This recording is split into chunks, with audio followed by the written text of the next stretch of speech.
Hello and welcome to the Lorna Marie Fitness Podcast, the show where we talk all things fitness, health, mindset and lifestyle to help you become fitter, healthier and happier.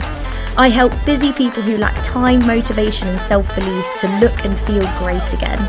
If you want to work with me, head over to lornamariefitness.co.uk, but for now, enjoy this episode.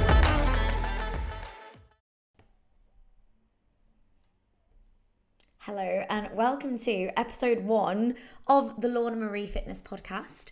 Now today we're going to be talking all things evening snacking, and it's a really common thing. And there's so many reasons why we do it. So first we're going to talk about all the reasons why you might be doing this evening snacking and why snacking in the evening seems like such an easier thing to do than snacking during the daytime.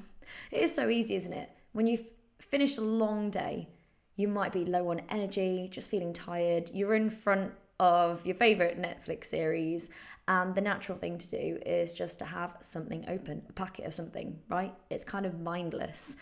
And I do feel like, I feel like it's a societal thing to do at the moment, isn't it? It's just a thing that you do. But it doesn't have to be like that. And if you are struggling with evening snacking, we're going to talk all about the reasons why you might be doing it and what you can do to cut back on this evening snacking or stop it altogether. So the first thing you want to do is take a few steps back and think, okay, why am I doing this? Is it out of habit because it's something I always do and just something I do at the end of the day? Is it because you're actually genuinely hungry? Or is it because your energy levels have taken a massive dive? Or is it because you're a little bit bored? So think about why you actually do it first. And we're going to treat them in turn. So if we start off with, let's say, the hunger one. And that kind of ties in with the energy level one, actually. So let's say you get to the end of the day. Actually, you're feeling kind of peckish. You've had your evening meal. Your energy levels are super low. And you're you're just craving. You're craving sugar, anything you can get into your body. What can you do? If this is you, what you want to be doing is kind of looking at your whole day. Are you eating nourishing meals? So meals that are going to provide your body with what it needs. Or are you living on fast things? Maybe you're not eating proper meals. Maybe you're snacking.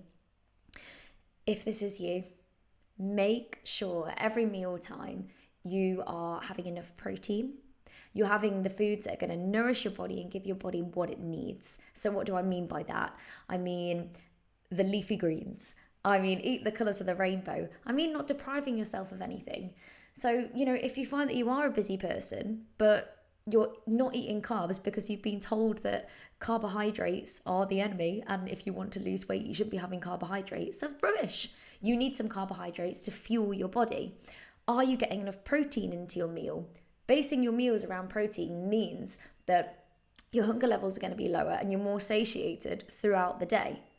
And that means when you get to the end of the night, you're not as hungry and your energy levels aren't as low. And are you having enough water throughout your day? Are you making a conscious effort to sip, maybe having a water bottle with you wherever you go and just sipping water throughout your day? If that's you, make sure you go back to the drawing board. Let's plan out our meals and let's make real mindful choices at mealtime. And also, if you find that you are mindlessly snacking throughout the day because you're busy, prepping your meals beforehand is an excellent hack. And that might not take loads of time. You don't have to take hours and hours over meal prep. You might make extra dinner and then pack that for the next day. Just small, easy hacks. Buying vegetables that's already chopped up. There is nothing wrong with that. Or even those little packets of microwave veggies that you just throw in for 30 seconds. Nothing wrong with that. Make it easy for you if you lead a really busy lifestyle. If it's because you're bored, recognize this. It's so common, isn't it? We're bored. What do we want to do? Particularly if you work from home, you might think, kitchen's just there. What can I have? What could I have? Recognize it. Recognize you're doing it. And it sounds a bit crazy, but ride the wave. Just sit there, let that feeling go, do something else. Distract yourself. If you know you're doing it because you're bored, distract yourself. Maybe you've got some washing to hang out. Maybe you could go and prep your meal. Maybe you could go out for a walk. Maybe you could get a shower. Maybe you could go and do a quick online workout. Whatever it is, do something else.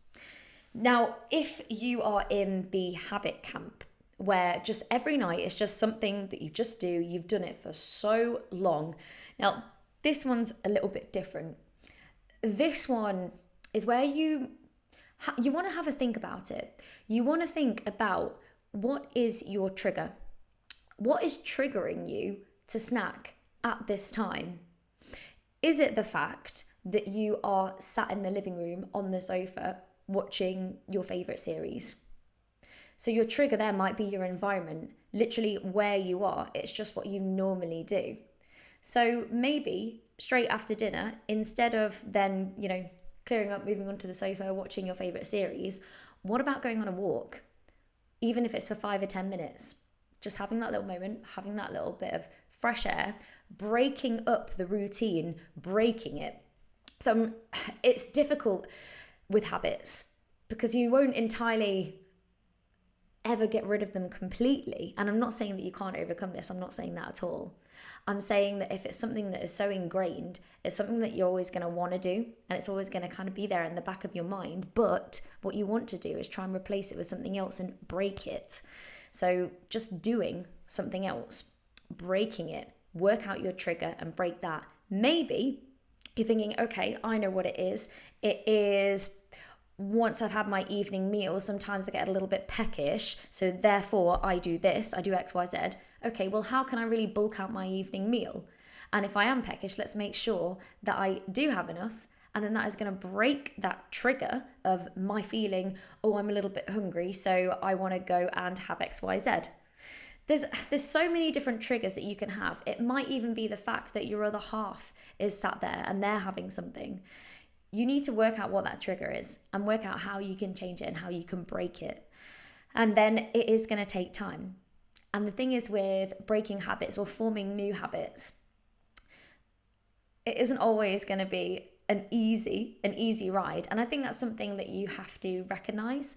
And I think it's something that you have to think, well, and kind of accept that I am human and I might have a day where I slip up and actually then I go and do it and I go and have it like loads of evening snacks or whatever that might be, or I open the biscuits.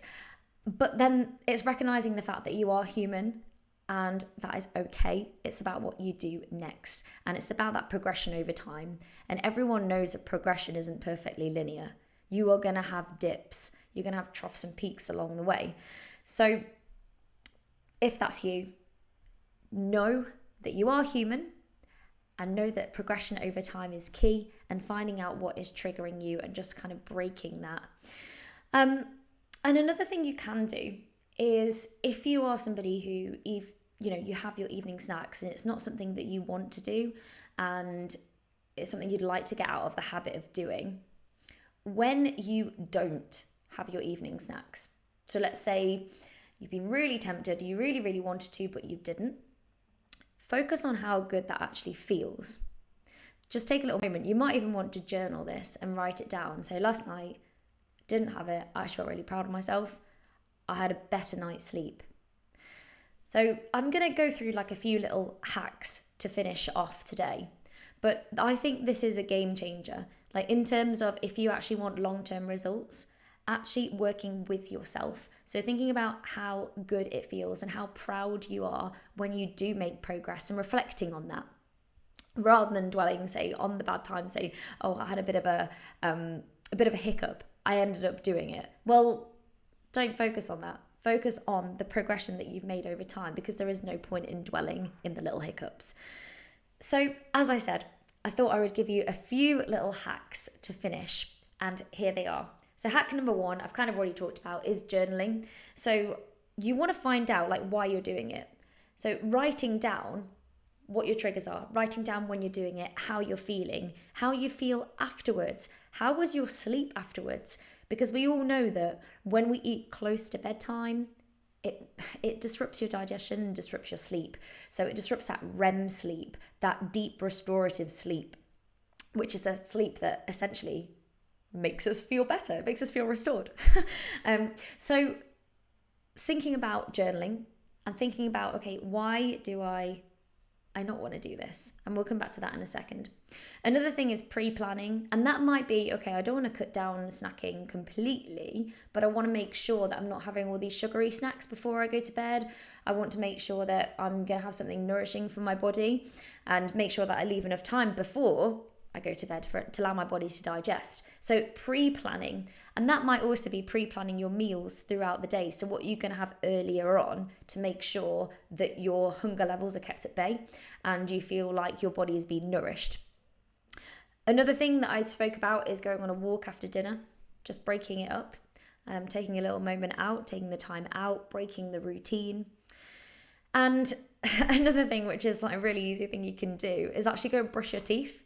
I know that sounds crazy, but I don't know about you. If I brush my teeth and then I don't want to go and have a biscuit straight away because one, it doesn't really taste that great, and two, I've already brushed my teeth. That's a really easy hack that you can try. And two more things actually. One that I wasn't going to talk about is stress levels. Quite often we do it and it's mindless snacking, and that can be at night in front of the telly, and sometimes it is just because you've had a full day of making stressful decisions. Your stress levels are high and therefore you're reaching out. It's like fight or flight mode, isn't it? Your body's just reaching out for something quick and sugary straight away. So looking after your mind. Are you doing anything to de-stress yourself at night? Are you, say, having a long shower or a long bath? Or could you do a relaxing yoga class? Or again, maybe go on a little walk.